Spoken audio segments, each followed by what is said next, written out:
The book of Ecclesiastes, and this is the first time we've looked at this book together. I confess frankly it's the first time I've looked at it with a congregation, so it's as new to me as it is to you, except for the private reading that you've done. How many of you have ever heard a series of sermons on Ecclesiastes? Let's see. 1, 2, 3 of you. Good. Well, again, we're breaking fresh ground as we were this morning. Incidentally, for those of you who have the same problem that Daniel has on Sunday mornings, lions, particularly, you know what I mean by that? I mean the lions in bed. You really do need to be here on Sunday morning if you want to get a balanced diet. And in fact, though I didn't realize it at the time, now that I've started preparing Colossians and Ecclesiastes, the remarkable way they complement each other is incredible. They just belong together, and what Ecclesiastes doesn't answer, Colossians does. So I hope that some of you may be able to fight that lion and come on Sunday mornings. Now, the book of Ecclesiastes, we're going to read the first 11 verses, and then I'm going to give you more an introductory study tonight so that you can help to read the book for yourself, just supposing there are those here who can't come back for more. Chapter 1, these are the words of the philosopher, David's son, who was king in Jerusalem. It is useless. Useless, said the philosopher. Life is useless. All useless. You spend your life working, laboring, and what do you have to show for it? Generations come and generations go, but the world stays just the same. The sun still rises, and it still goes down, going wearily back to where it must start all over again. The wind blows south, the wind blows north, round and round and back again. Every river flows into the sea, but the sea is not yet full. The water returns to where the rivers began and starts all over again. Everything leads to weariness. A weariness too great for words. Our eyes can never see enough to be satisfied. Our ears can never hear enough. What has happened before will happen again. What has been done before will be done again. There's nothing new in the whole world. Look, they say, here's something new, but no, it has all happened before, long before we were born. No one remembers what has happened in the past, and no one in days to come will remember what happens between now and then.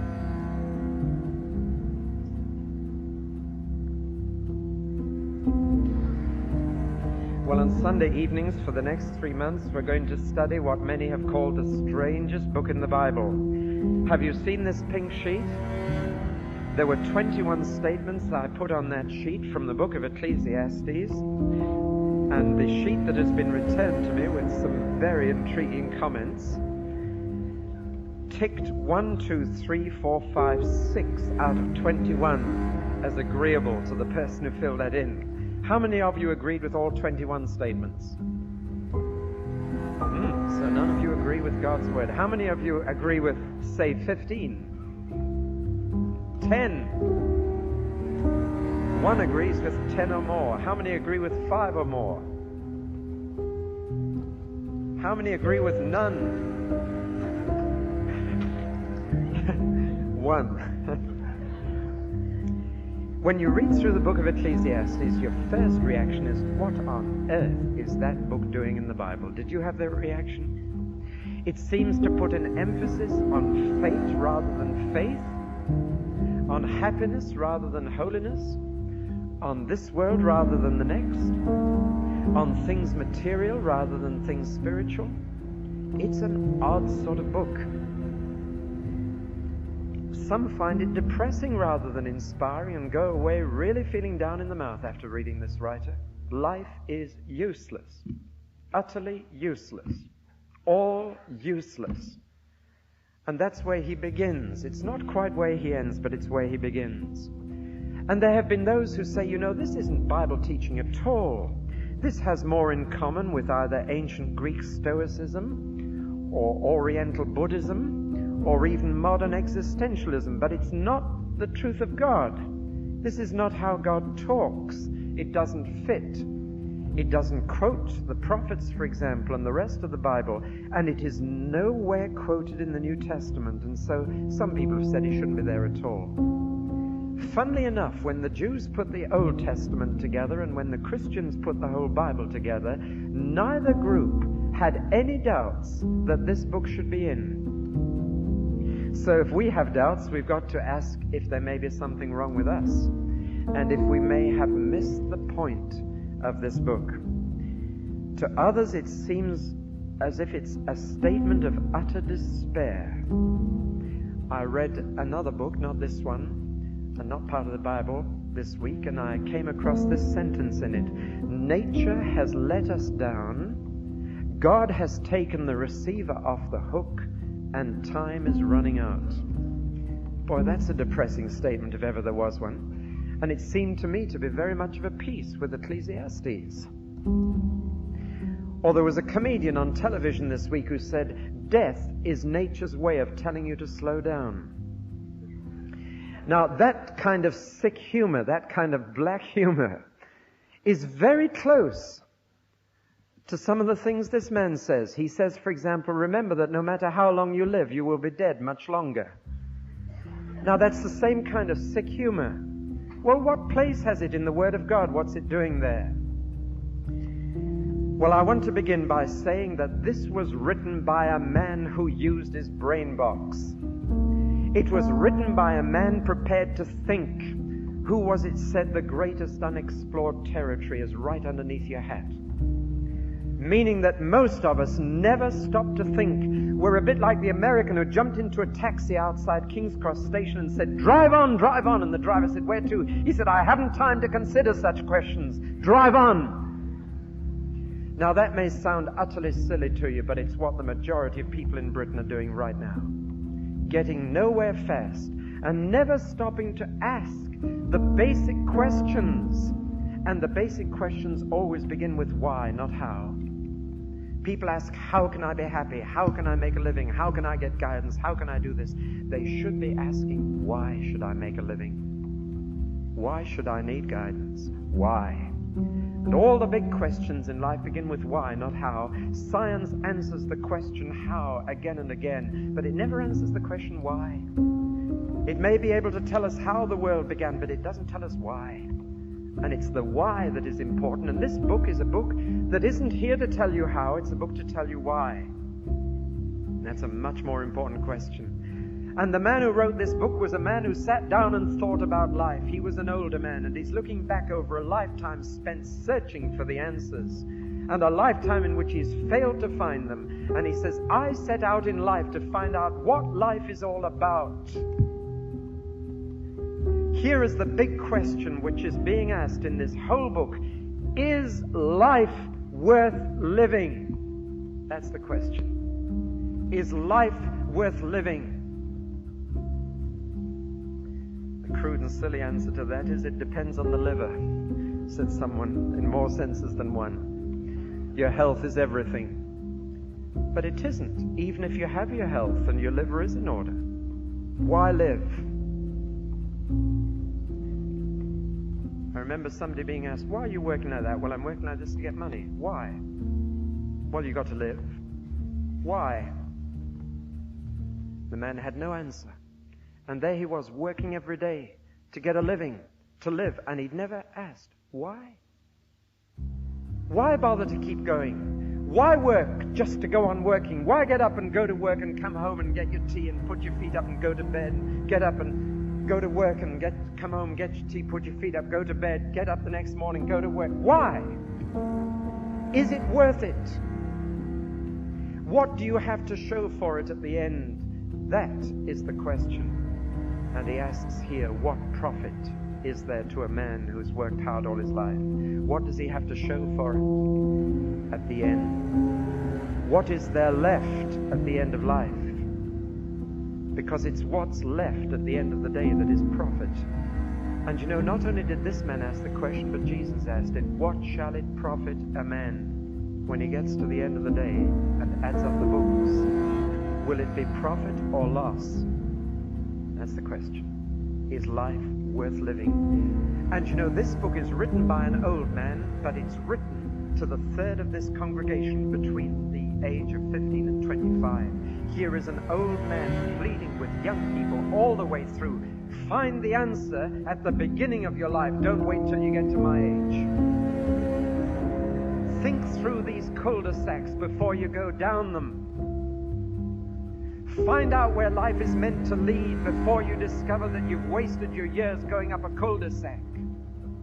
That's what he's saying. And at the end of the book, he makes an impassioned plea to young people. He says, before your hair's as grey as mine is, before you're doggery, before you're elderly, before you're senile, get the answers to these questions. This reminded me of again of that man who joined my grandfather's church.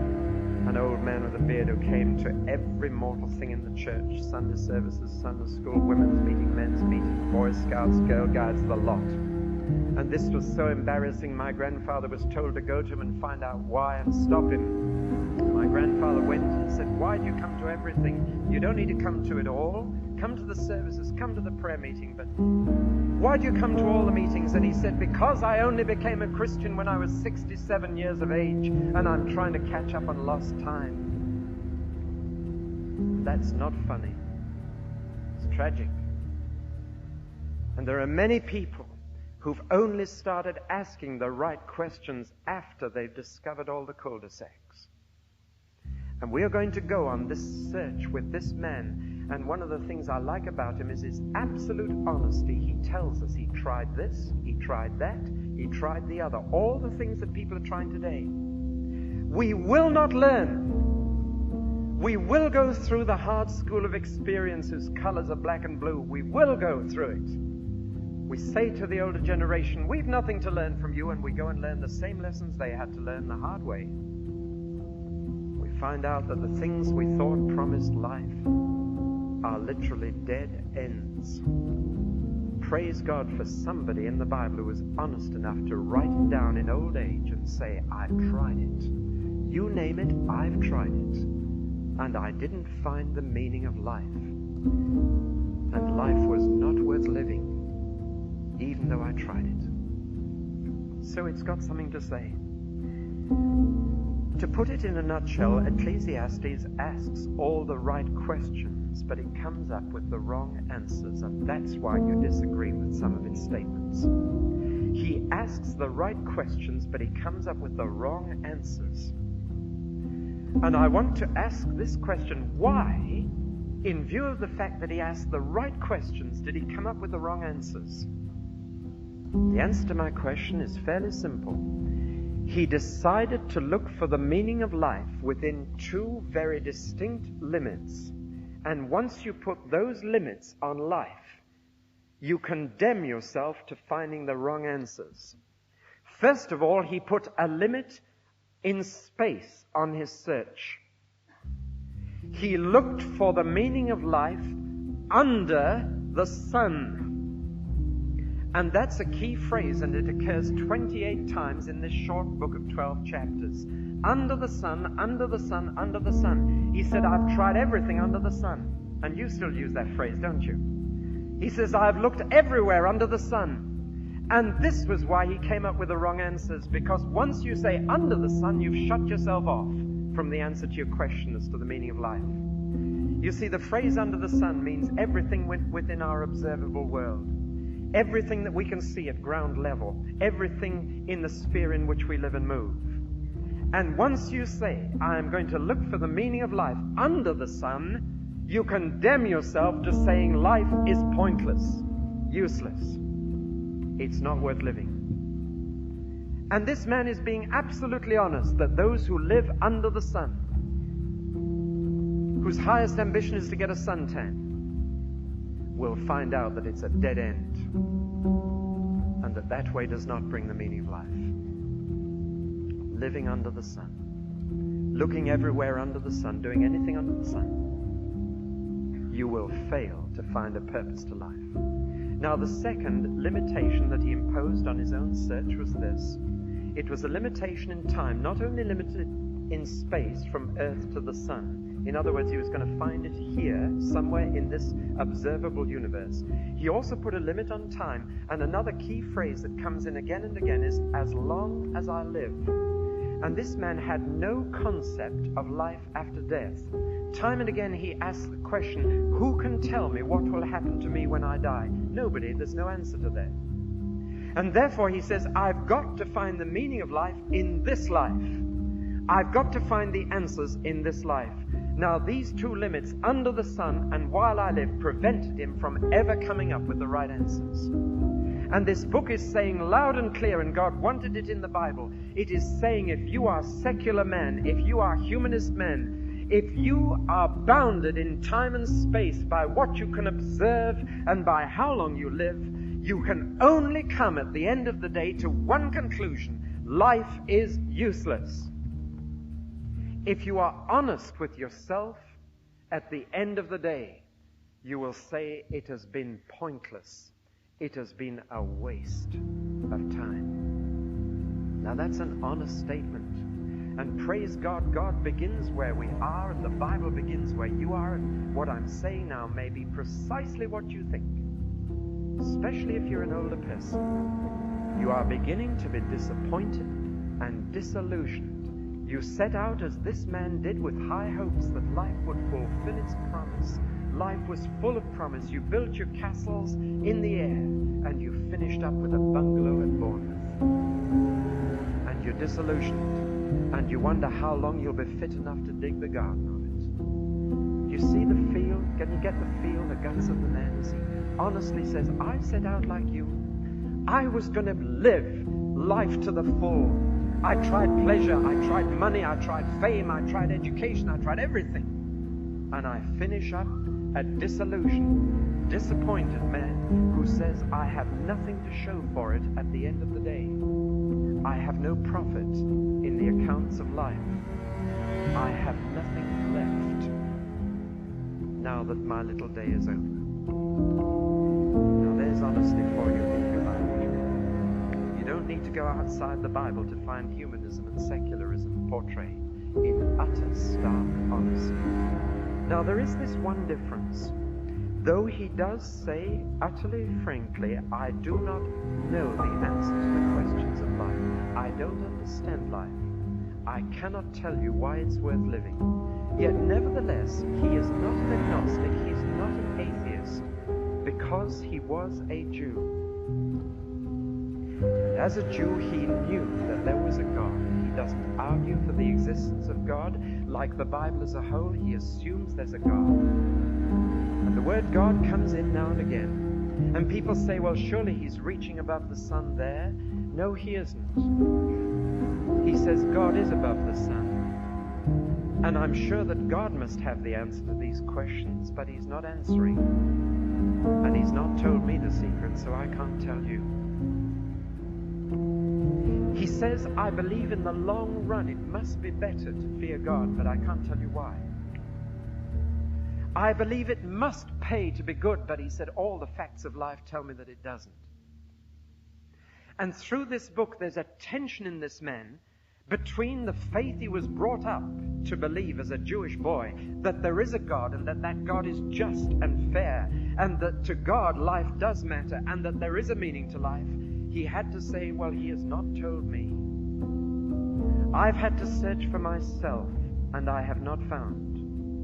And I just don't know. And on that basis, he said, I'm going to give you young people some advice as to how to cope with a world that you don't understand. How to make something of a life whose meaning eludes you. And you know, if that was all I had to preach to you, I don't think I'd bother to preach it. But every Sunday evening we look into this book. I'm going to finish up by showing you how our Lord Jesus Christ both contrasts with and complements this man. and takes his questions and answers them, and takes his longings and fulfills them, and takes his dreams and makes them come true. And you need to go through Ecclesiastes to find Christ. You need to go through some kind of experience in which you say, I just see it all as pointless. I can't find meaning. I can't find life. I'm not fulfilled. I'm not satisfied. You need to go through that to hear Christ say, this is life.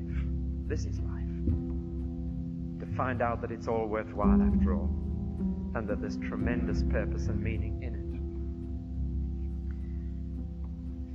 As one person has said, there lies more faith in honest doubt, believe me, than in half the creeds. Have you heard that little phrase? I think it's true. Now, I want to say just a little about the writer. I'm not going to go into all that the scholars say as to whether it's Solomon or not. His name certainly never occurs in the book, but he does describe himself as the son of David and the king of Israel living in Jerusalem. I'll maybe come back to that question, was this Solomon or was it not? But he does give himself a title. It's a very unusual one, Koheleth, which means... originally it meant an audience or a congregation or an assembly, and then it came to mean the man who gathered them together, and then it came to mean the speaker who was able to gather an audience, and then it came to mean the lecturer or the professor, and thus the philosopher. And in fact, that's the translation that has been chosen in the Good News Bible, the philosopher. And a philosopher is a man who likes the answers.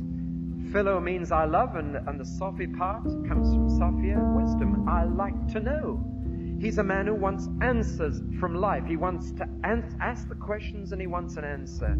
And I praise him for this. Far too many people go right through life without ever asking the right questions. That's why they never find Jesus Christ. They don't ask. And even if they expressed honest doubt, they might get through to Jesus, but they don't. But let me build up an identikit picture of this man's character, if I can, from the book. First of all, I've said he's an old man. That's quite clear. He's a doddery old man, and he knows it. And he speaks from almost a wheelchair. He's speaking to young people from the vantage point of someone who's seen it all and been around every corner. Secondly, he's not only an older man, he's an educated man. He is, in fact, upper class, if we can say that, from the background from which he speaks. He's had all the money he's needed to do anything. He's had all the education he could have asked for. This man is a very observant man. He watches life carefully. He observes, and he's a very detached observer. He's not prejudiced. He looks at a human situation and he says, you know, this is the fact. However much it contradicts my faith, there's the fact. He's an observant man. He's a godly man. He believes there is a God. He doesn't argue the point. He can't fit that faith into the facts, but he believes there's a God. He's an honest man. I've said that already. He's a hard-working man. I get the impression of a dynamic, energetic character. Whatever he did it to the hilt. He did things not in half measures. He went the whole hog. Whatever he tried, he went the whole way. So a real exciting character. I find here a respected man who is looked to give advice to younger people.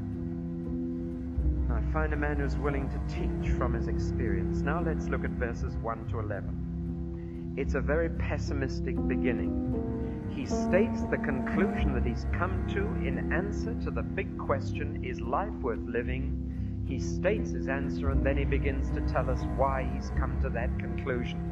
And his conclusion is life is useless. The older versions of the Bible had the word vanity, but that word has begun to lose its meaning. It's a word meaning emptiness, hollow. The literal Hebrew word means a breath, a wisp of breath. That's a very good description of life, isn't it? You begin to breathe and then you cease. Life is just a breath. It's gone. It's almost the description of going out on a cold winter's morning and seeing your breath come out of your mouth, and you see it come out and then very quickly it disperses and disappears. Life is just a breath. It's gone. Or perhaps another translation would be, life is just a bubble. A bubble is just a lump of air. And you try and grasp it. It looks so beautiful, it's got color, and you try and grasp it in your left. Christina Rossetti wrote this little verse of a poem, "Our face is set like flint against our trouble, yet many things there are which comfort us. This bubble is a rainbow-colored bubble, this bubble life tumultuous." Just a bubble. Now, anybody who feels that life is just a bubble ought to read this book. Here's a man who said it's just a bubble. It was a rainbow-colored bubble, and I grasped it. I found it was just a bit of air. Nothingness. Frankly, if I'd been translating the Good News Bible, I would have said this: life is pointless. Pointless. That's the real flavor of what he's saying here. It's pointless. You've nothing to show for it at the end. You've nothing left at the end of the day. The moment you die, you draw a line under the accounts and you say, now what have I got left that I can keep? Because that's your profit. What have I got left that I can keep? The answer's nothing. And I've worked so hard, and I've been so busy. It's so pointless. Now what a conclusion. Yet he's writing as an older man, and he says, why have I come to that conclusion? I've come to that conclusion because, he said, everything I see is rushing in circles and getting nowhere. Everything. That's what I've done. He said, life for me has been a treadmill or a roundabout. For some, life is like a roundabout. They get on, they have a great time while they're on. They go round and round and round, and they get off just where they got on. They've lost their money. For others, life isn't a roundabout, it's a treadmill. You get in and you go round and round and round, and you tread your way to the office and back, and it's just a treadmill. But you get off just where you got on. Generations come and generations go, but the world stays just the same. It was there before you came, and it'll be there after you've gone. Is this not facing facts? Is this not being utterly honest? And you will have nothing. Ah, but someone will say, and people do say this, they've said it to me, I hope to leave the world a little better than I found it. I hope to leave something for those who come after me. Have you heard that? That's the hope that keeps many people going. They know that when they get to the end of the road, they have nothing to take from this world. Naked they came into it, naked they go out. So they hope to leave something for the people who follow on. Ah, says this man, face life honestly. Do you think you'll be remembered? And for how long? Do you think your little life will really make much difference to this world? Not a bit of it. You have no impression whatever on it. It will carry on without you. The seasons will come and the seasons will go. People will be born and people will die. The world goes on just the same as if you'd never been on it. Hard talking, yes, but it's making people face facts. It's taking them to the logical conclusion of their own thinking. If you have hopes that you're going to leave this world a much happier, better place than you found it, then think again. It'll have just as much war and just as much famine, if not more, after you've gone than before you came. So if you think you're going to change the world, he says, think again. That's not the meaning of life. He said, individual lives are like a piece of paper just thrown into the river, drifting down and then gradually disintegrating and sinking to the bottom, and the river goes on flowing just as it did before. He says, look not only at human life. People are born and die. There was a 90-year-old Christian doctor up in Whitby in Yorkshire, and he was invited to speak to a youth club in which there were some very with-it youngsters. And he gave them a talk for a half an hour on his faith at 90 years of age. And a young girl in a miniskirt got up and said, Dr. Vines, you're old-fashioned, you're old-fashioned. And he said, my dear young lady, you came into the world in an old-fashioned way, and you'll go out of it an old-fashioned way. And that's what he's saying here. There's nothing new. Look at nature as distinct from human beings. Look at nature. The sun, it starts, let's get orientated, it starts in the east, goes round to the west, then it hurries round underneath to get up in the morning, come round, then it hurries round underneath and gets up in the morning, just like you. Of course, there's astronomy may have been a bit astray, but his observed facts were perfectly correct. And he didn't know about evaporation in those days, but he said all the rivers go into the sea, and the sea's not full, it doesn't overflow. And somehow the water gets back to the beginning, and it flows all over again. Into the sea, back, round, round. Just like me, getting up to go to work and going back to bed. Or look at the wind. The weather forecaster says it's southwest today, and then it's northeast, and then it's southeast, and then it's northwest, and it just goes round and round and round and round in circles, the same amount of air just going round in circles, getting nowhere. Indeed, the whole universe we now know is like this. We're all going in circles, getting nowhere fast. You're moving at 19 miles a second in this moment. Can you feel it? You would if the Lord accelerated or slowed this place down. We'd all finish up stuck to that wall. But you're getting nowhere fast. You're just going round in circles. That's why the sun rose this morning and we'll go to bed tonight, because we're just spinning round, getting nowhere fast, going round and round. And believe you me, after your funeral, it'll be going round. And you will have had no impression on it whatever. So life is pointless. Old Father Thames keeps rolling along. It's been rolling along since the Romans came. The people of London, I read this week, that when they drink water, they're drinking water that has already been drunk 5 times by 5 other people further up the Thames.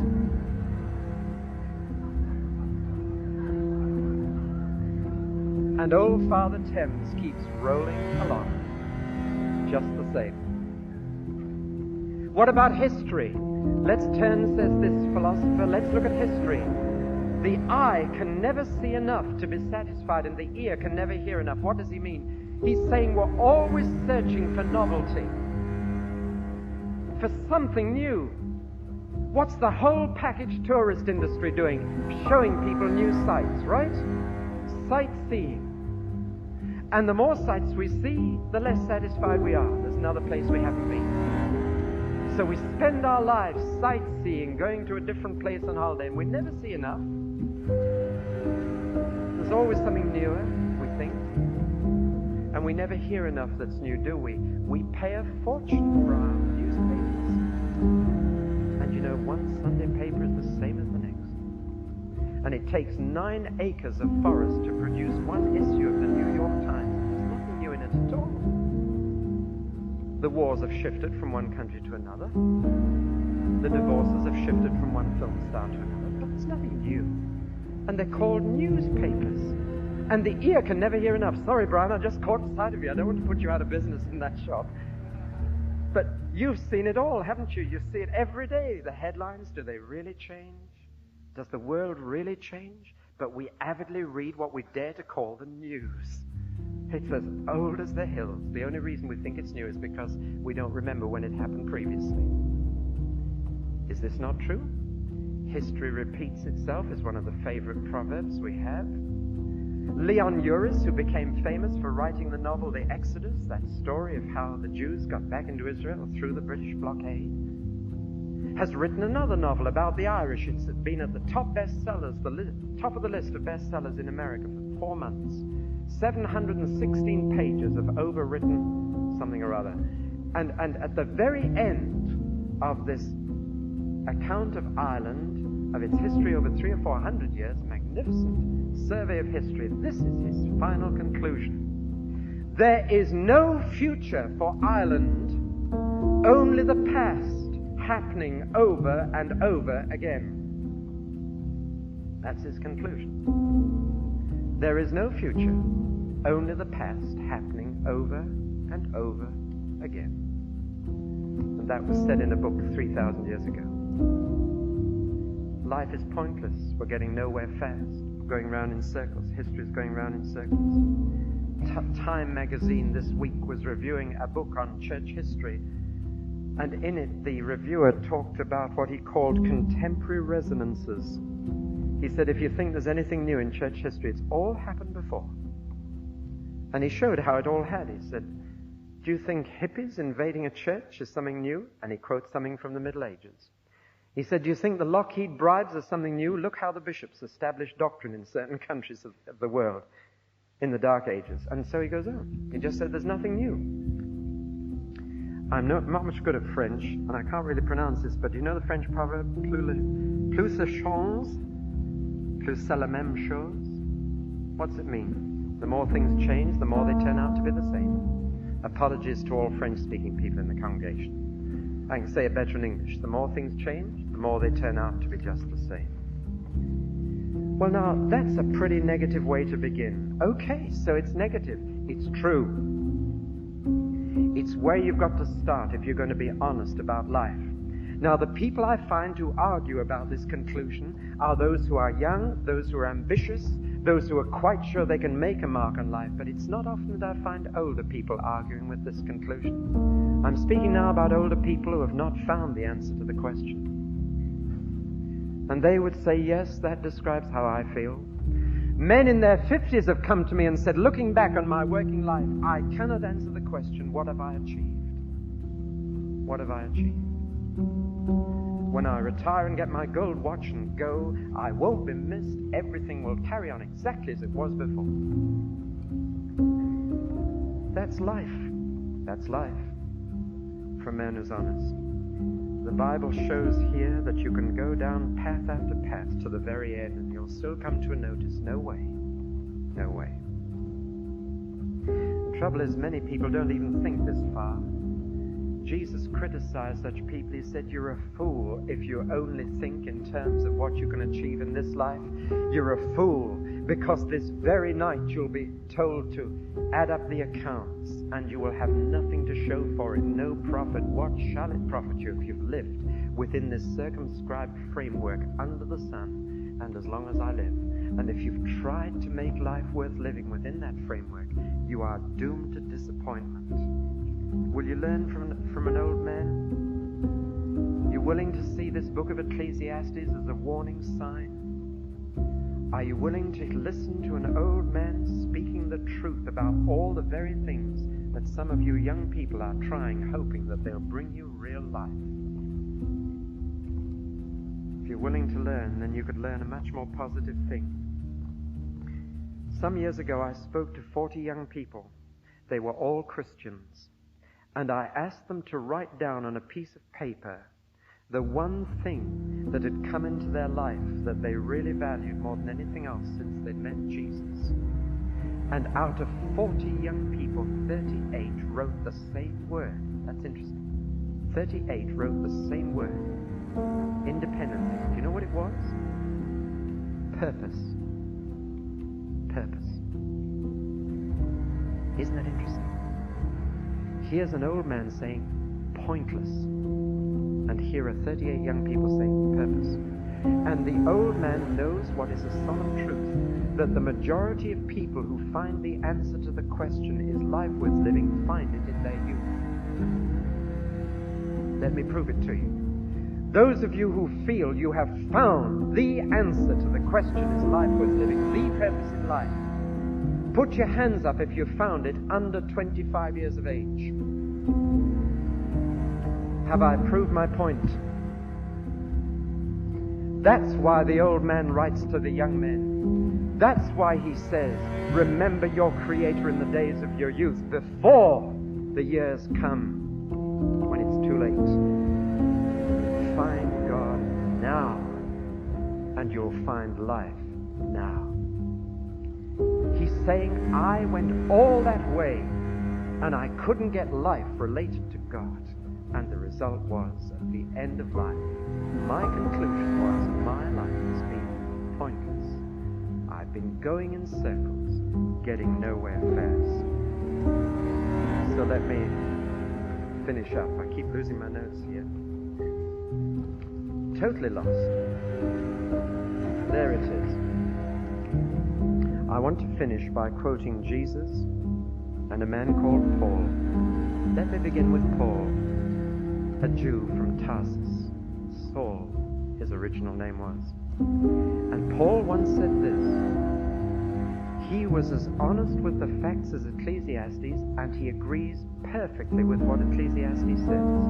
Listen, he says in Romans 8, the whole universe has been subject to vanity, to futility. Same word. The whole universe has been subject to this. Why?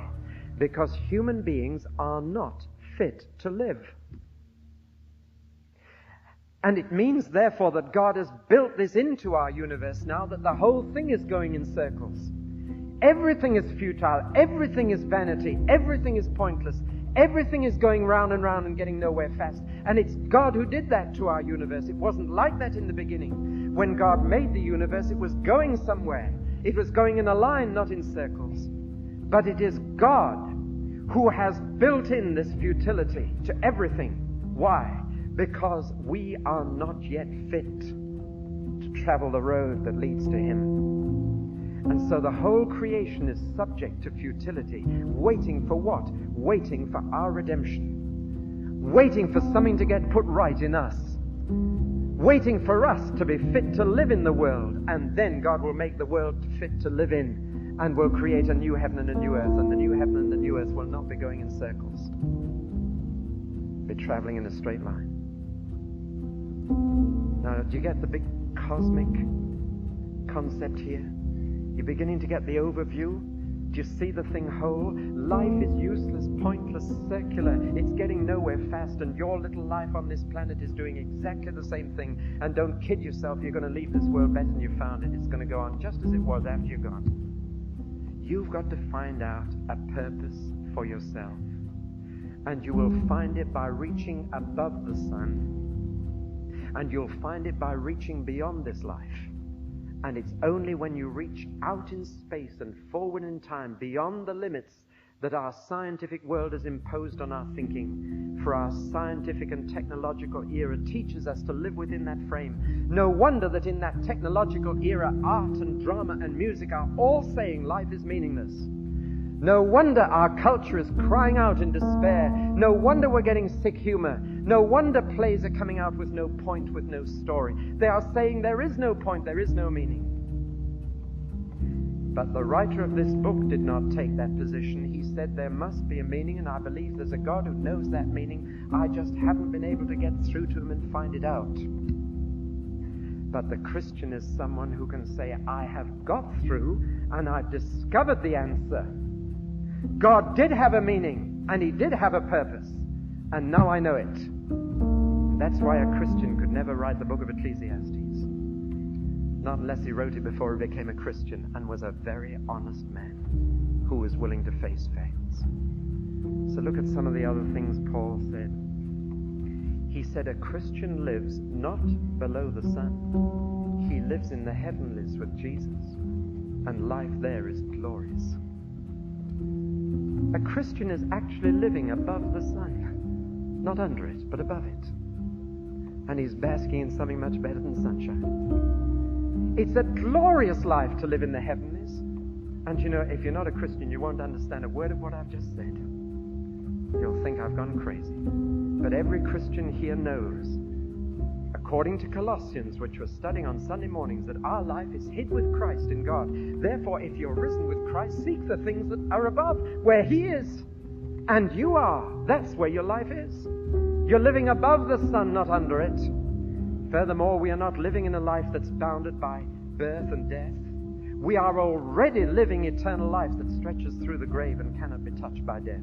So already there's a dimension that gives meaning and purpose, and every action of mine today and tomorrow is going to count and going to leave its mark and will be remembered by God and by me. And that has given a whole dimension to life. I've got out of the circle and I'm now traveling a line. Or as a pop song in my youth, and this will date me, as a pop song in my youth, when I know where I'm going and I know who goes with me. Do you remember that song? Right, you're as old as I am, but I know where I'm going, they used to sing. You never hear a pop song that says that now, do you? Songs now are just despair, trying to snatch a little bit of love now, because who knows? Eat, drink, and be merry, for tomorrow we die. That's the conclusion he came to as well. If you don't know where you're going, then enjoy where you are as much as you can. That's all you can do. And that's sense. But now come back to Jesus.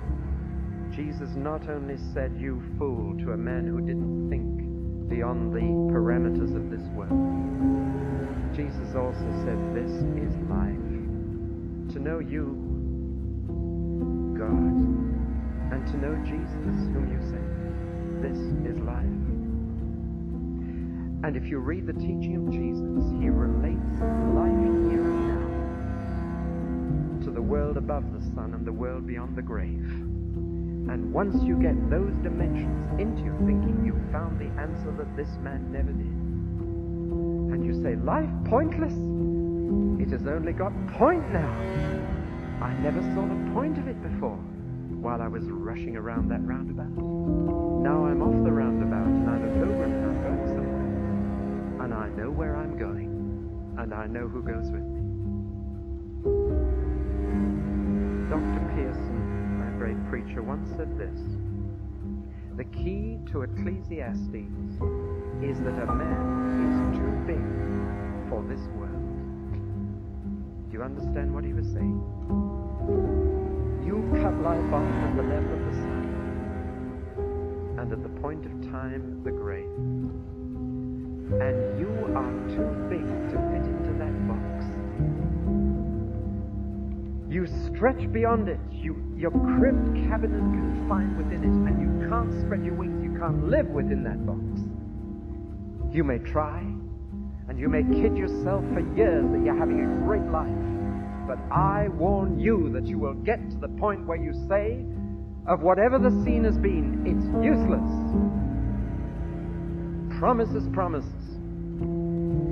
Then maybe you'll remember that a preacher once said that if you looked above the sun and saw God, and if you looked beyond the grave and saw Jesus preparing another life for you, you would see that life here is a preparation, a pilgrimage. It's leading somewhere. It's not leading to 6 foot under. It's leading to glory. And once you see that, why, Monday morning becomes a different day. Life is going somewhere.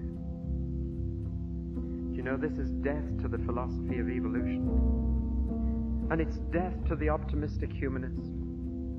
That's why they hate this conclusion life is useless and won't face it. Those who believe that we're automatically, the whole world is evolving and getting somewhere, rubbish. It's getting nowhere, and God subjected it to that futility. We're not evolving anywhere. And I think in this last quarter of the 20th century, he's a bold man who would say the world today is a better day than when Ecclesiastes was written. Wouldn't he? Are there fewer wars? Is there less suffering? Can men get on with each other any better? It's just the same. And so Ecclesiastes picks us up by knocking us down. He says, follow your own thinking to its logical limit until you've realized that life is pointless. Then you are ready to listen to another preacher called Jesus, who came to lift us above the sun and to give us life beyond the grave, so that we could say life is useful. There is a point.